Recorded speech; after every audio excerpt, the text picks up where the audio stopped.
The West has been manipulating international law as it pleases, depending on its agenda and its desires. The main principle in the UN Charter is article saying that the UN is based on the sovereign equality of states. There wasn't a single instance since the establishment of the United Nations.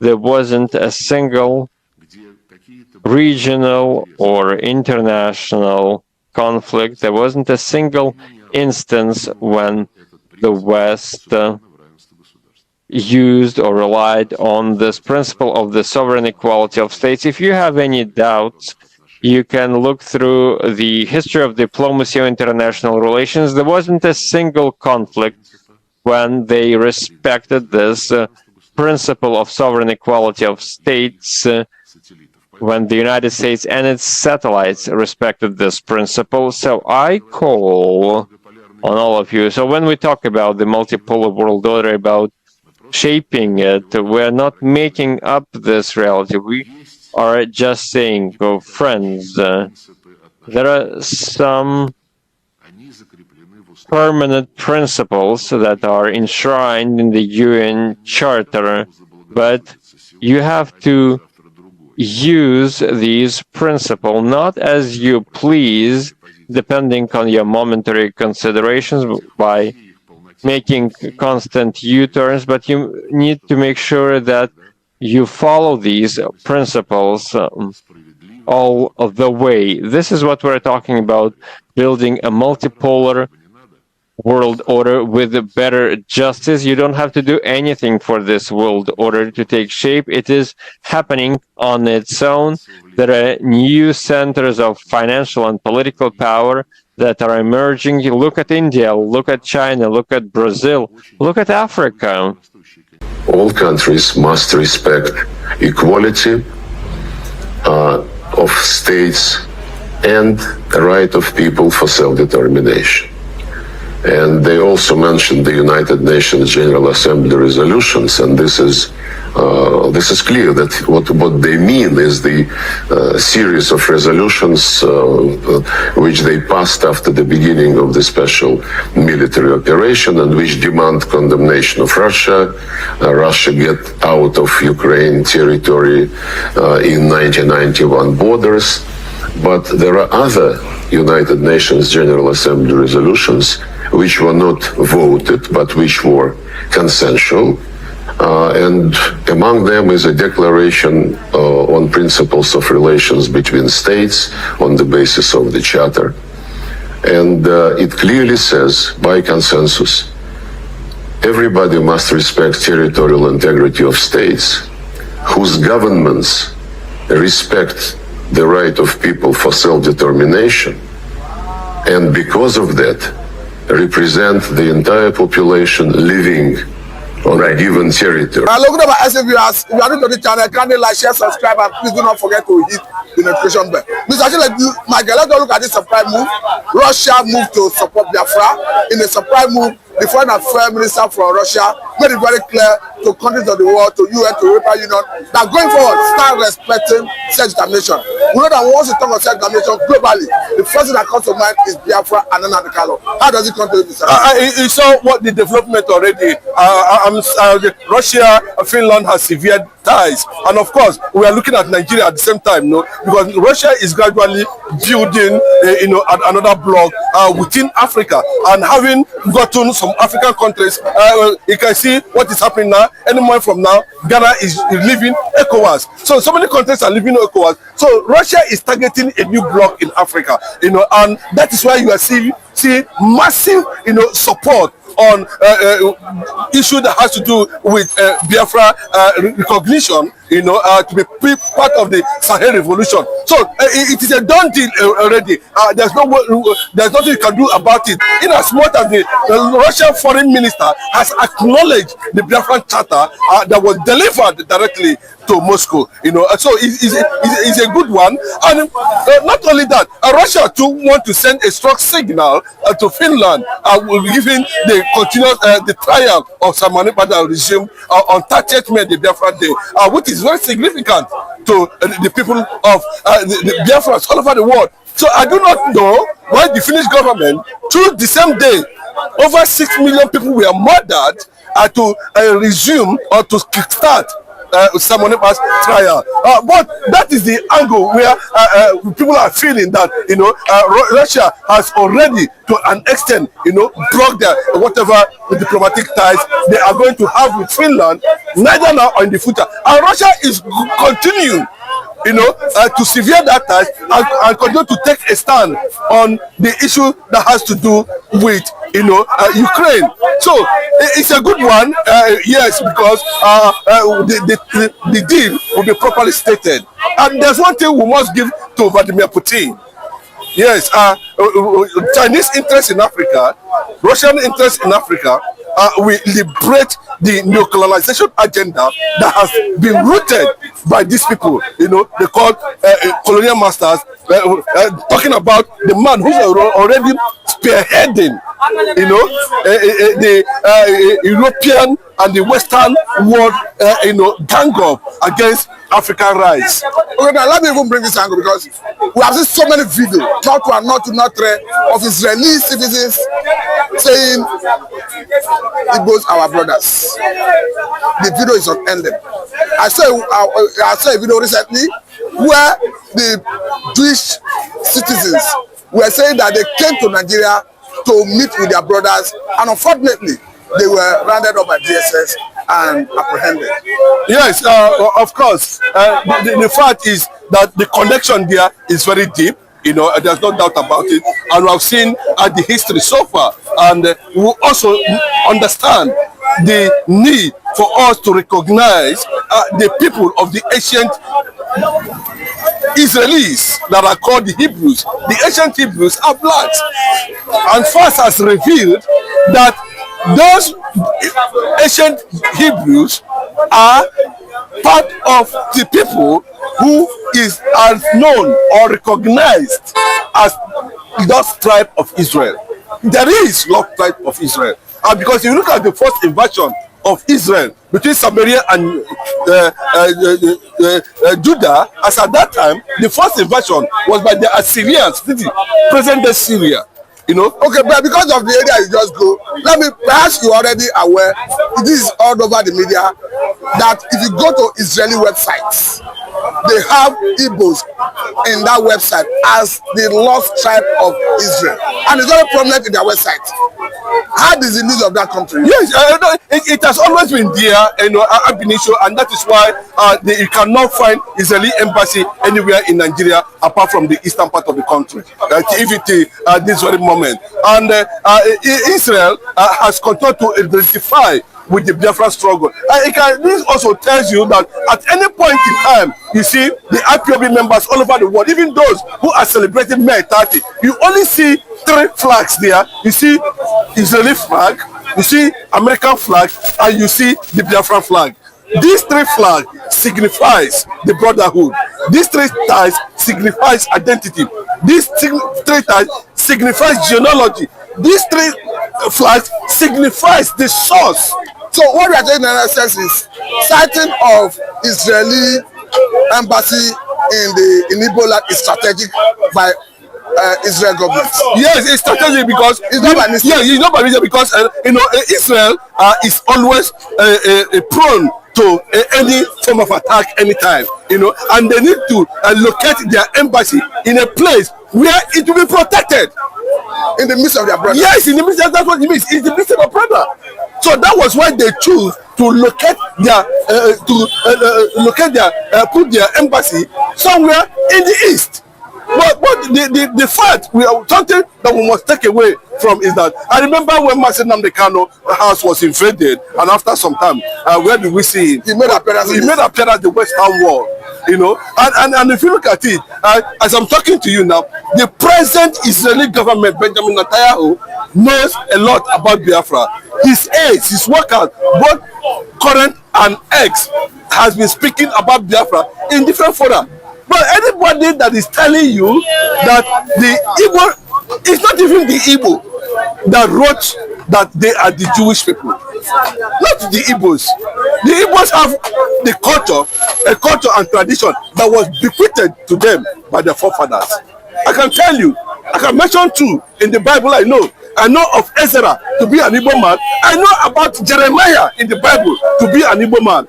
And I know the reason why, if you go to Uri, go and Google it. If you go to Uri Kingdom today, I'm talking about archaeological. yes, you go to Uri Kingdom. There's something that made them Eri and Uri.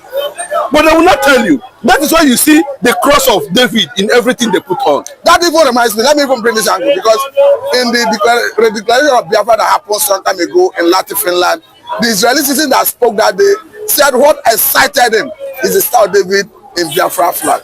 Of course, he's a very clear thing. My brother. Yes, of course, he's a very clear thing. They know how they can deny it. But you see, the people that came and said, these people are behaving like the ancient Jews.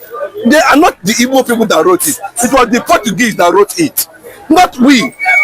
You know, and it's fact-finding. And people can cross-check, and that is why they decided to name the first kingdom on earth. To kill. See, that name Biafra did not come from the Igbo people. I don't know why people are just saying Ojuku, Ojuku, Ojuku. No, it wasn't Ojuku. Is significant to the first kingdom that houses so many kingdoms. The name of that kingdom as at that time is Biafra.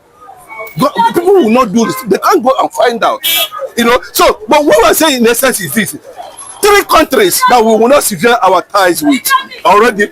Israel has given us that recognition already. You know, morally, verbally, and otherwise. And we know that we have the capacity and the ingenuity to transform Biafra and Africa.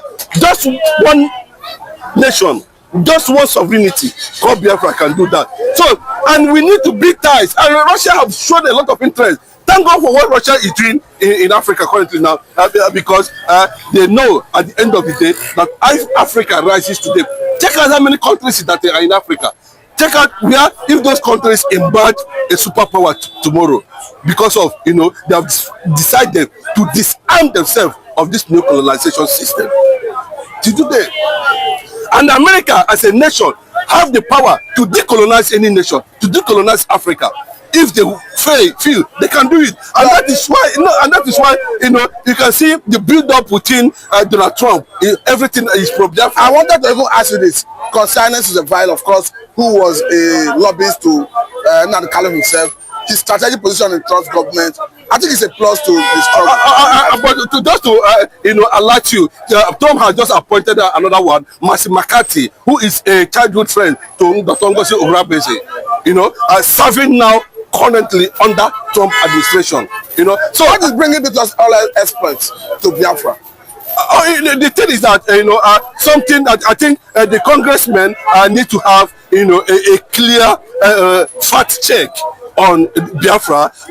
They need to do their finding on Biafra, and they need to start, you know, talking about diplomatic, you know, ties and solutions on how to properly, you know, recognize Biafra and make Biafra a sovereign nation, a recognized sovereign nation where the whole world will embrace. So these things, that is the reason why the Biafra Washington embassy was launched on the 30th of May, you know, yesterday, just very close to the White House there, you know. And what does that tells you? It tells you that, you know, that will be a closer channel for people to come close, you know, and begin to deliberate on diplomatic issues on how to handle about Biafra. I wanted to even break that down because we have seen trending video, the launching of that Biafra embassy in Washington DC.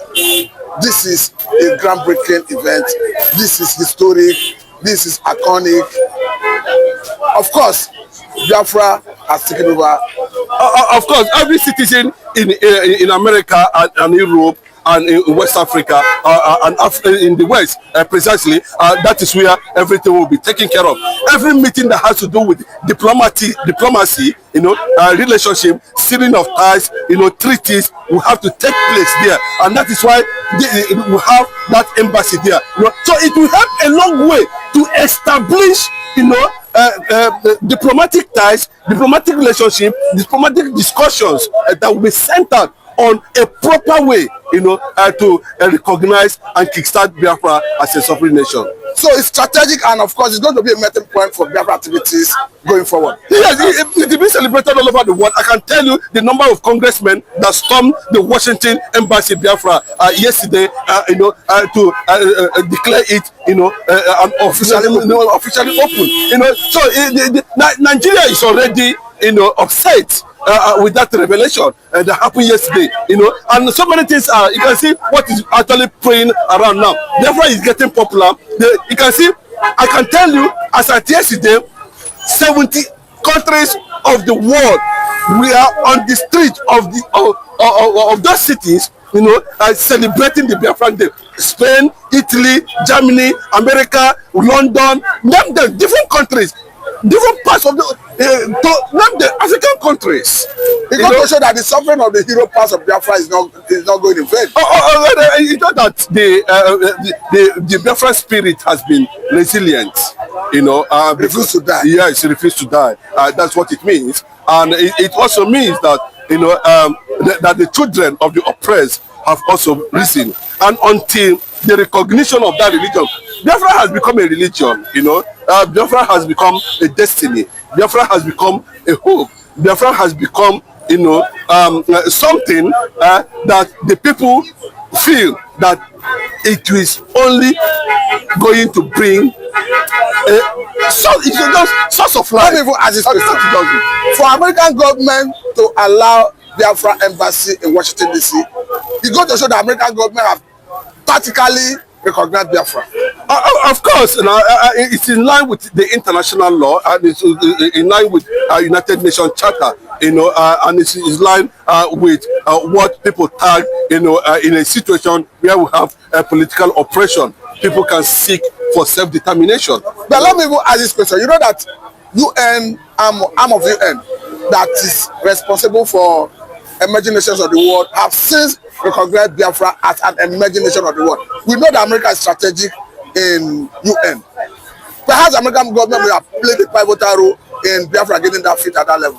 Yes, you cannot rule out, because of the perceived, diplomatic role Biafra will play to America and Israel and other powerful nations in the future, and also that currently now we have only 2 English nations within the francophone countries of the West Africa, so it's very strategic that they begin to look at that direction, considering the fact that Biafra also have the resources and the human power, manpower to be a nation and also export expertise at the end of the day. So having looked at it very well, and the fact that this will have what it takes, and not only that, Biafra can be independent of the Western interest, of Western influence at the end of the day. And these are the things these powerful nations are actually looking at, to say, okay, these people have gotten to this level and have done this in the past, and the people are everywhere. Then they cannot be from there. See, it doesn't take a Biafrans, to wipe away anything that has to do with terrorism in Africa. They can do it.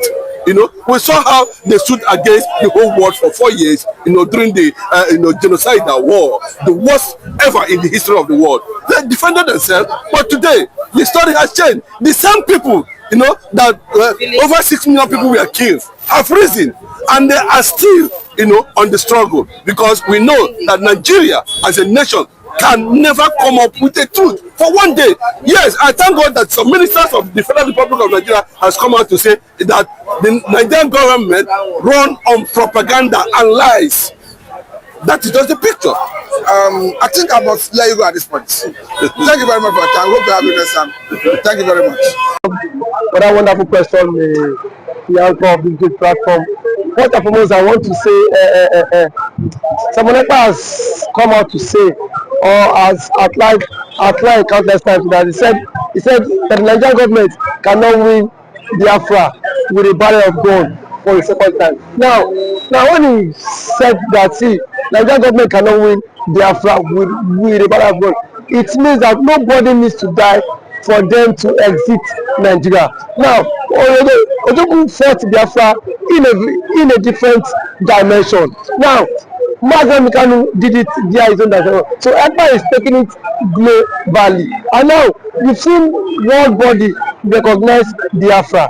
We've seen the UN and then some other global body have come out to endorse the Biafra struggle. So kudos to him, it is a plus. Some persons have come out to say that Samonekpa should be discredited, the likes of Ohanes Edigbo and that of the southeastern governors. But my question is that you said Samonekpa should not be taken serious. Then who should be taken serious?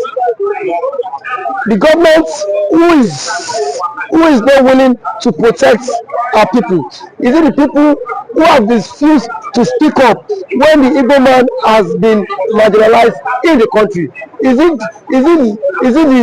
the same governors who have become a tools in the hands of their Fulani master? So for you to even have a character like Samonekpa and Nnamdi Kanu to have come out to say enough is enough, that we are tired of this contraption called one Nigerians.